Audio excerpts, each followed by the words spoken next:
अस्सलाम वालेकुम नाज़रीन, उर्दू टीवी चैनल में खुश आमदीद। व्यूअर्स, ड्रामा सीरियल कश्फ के एपिसोड 21 में आप देखेंगे कश्फ और वजदान का निकाह तो हो गया, मगर अब रुखसती में कुछ ही घंटे बाकी हैं और अब इन दोनों के दरमियान दीवार बनकर खड़े हैं मतीउल्लाह और कश्फ की बहन जोया। जोया हसद के मारे कश्फ को बद्दुआ देती है, मेरी बद्दुआ है आपको, कभी खुशियां नसीब नहीं होंगी। और फिर रुखसती का दिन भी आ गया। कश्फ की रुखसती होने लगी तो उसका वालिद वजदान से कहता है, बेटा आपको अपना वादा याद है ना?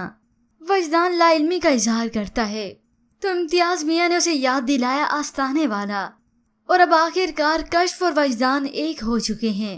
जोया ने अपनी हार तस्लीम कर ली, मगर मतीउल्लाह अपनी बेइज्जती का बदला लेने के लिए जोया को फिर से कॉल करता है।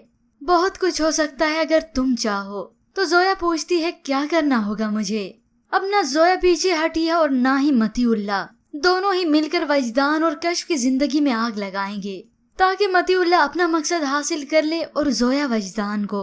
पर व्यूअर्स, आपके ख्याल में इम्तियाज मियाँ अब क्या वजदान और कश्फ को खुश रहने देगा या अब वो भी दीवार बनकर आएगा हर वक्त इन दोनों की जिंदगी में? इसके मुतालिक हमें अपनी कीमती राय जरूर दीजिएगा। मज़ीद ड्रामास प्रोमो के लिए आप देखते रहिए उर्दू टीवी।